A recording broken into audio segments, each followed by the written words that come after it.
दुनिया में सबसे ताकतवर इंसान वो नहीं होता जो सबसे ज्यादा बोलता है, बल्कि वो होता है जो ये जानता है कि कब खामोश रहना है। रोमन शहनशाह और अजीम फिलोसोफर मार्कस ऑरेलियस का मानना था कि खामोशी इंसान की कमजोरी नहीं होती, बल्कि ये उसकी सबसे मजबूत ढाल यानी हिफाजत होती है।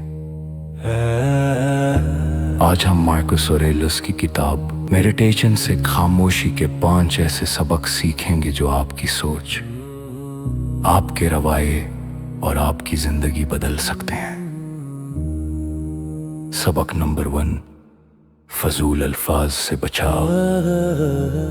मार्कस ऑरेलियस कहते थे कि सिर्फ उस वक्त बोलो जब वाकई बोलना जरूरी हो। अक्सर लोग खामोशी से घबरा जाते हैं और उसे भरने के लिए गैर जरूरी बातें करना शुरू कर देते हैं, जबकि स्टोइक फिलॉसफी हमें यह सिखाती है कि अल्फाज कीमती होते हैं। जब आप कम बोलते हैं तो लोग आपकी बात को ज्यादा तवज्जो से सुनते हैं, क्योंकि बेमकसद गुफ्तगू के मुकाबले में खामोशी में वक्र होता है। सबक नंबर 2, रिएक्शन नहीं।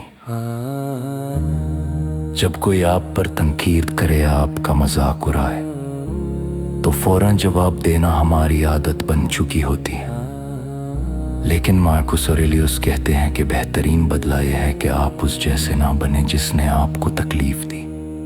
खामोशी आपको वक्त देती है सोचने का, गौर करने का और अपने इमोशंस पर काबू पाने का, क्योंकि अक्सर वो अल्फाज जो गुस्से में कहे जाते हैं बाद में पछतावे में बदल जाते हैं।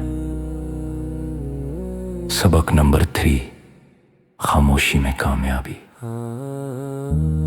मार्कस ऑरेलियस का मानना था कि अच्छे इंसान होने पर बहस करने के बजाय बस एक कच्चा इंसान बनकर दिखाओ। अपने ख्वाब और प्लान्स का ढिंडोरा पीटने के बजाय खामोशी से मेहनत करो, क्योंकि जब इंसान अपने गोल्स के बारे में ज्यादा बातें करता है तो उसकी एनर्जी जाया हो जाती है।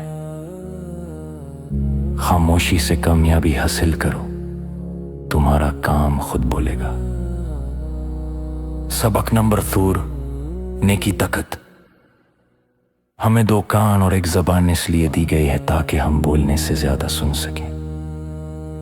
जब हम बोलते हैं तो वही बातें रिपीट करते हैं जो हमें पहले से मालूम होती हैं, लेकिन जब हम खामोश रहकर सुनते हैं तो कुछ नया सीखते हैं। असल विजडम शोर में नहीं होती, बल्कि खामोश ऑब्जर्वेशन में मिलती है। सबक नंबर 5, अंदरूनी सुकून। दुनिया शोर से भरी हुई है, लेकिन मार्कस ऑरेलियस कहते थे कि असल सुकून इंसान को अपने अंदर मिलता है। खामोशी इंसान को उसके इनर सेल्फ से जोड़ती है, दिमाग को साफ करती है और दिल को पुरसुकून बनाती है। रोज थोड़ा सा वक्त खामोशी में गुजरना इंसान को अंदर से स्ट्रांग बना देता है। तो याद रखिए, खामोश रहना कमजोरी नहीं होता, बल्कि सेल्फ कंट्रोल हासिल करने का नाम है। अगली दफा जब गुस्सा आए या बिला वजह बोलने का दिल करे तो एक लम्हा रुक कर मार्कस ऑरेलियस की इस विजडम को याद कीजिए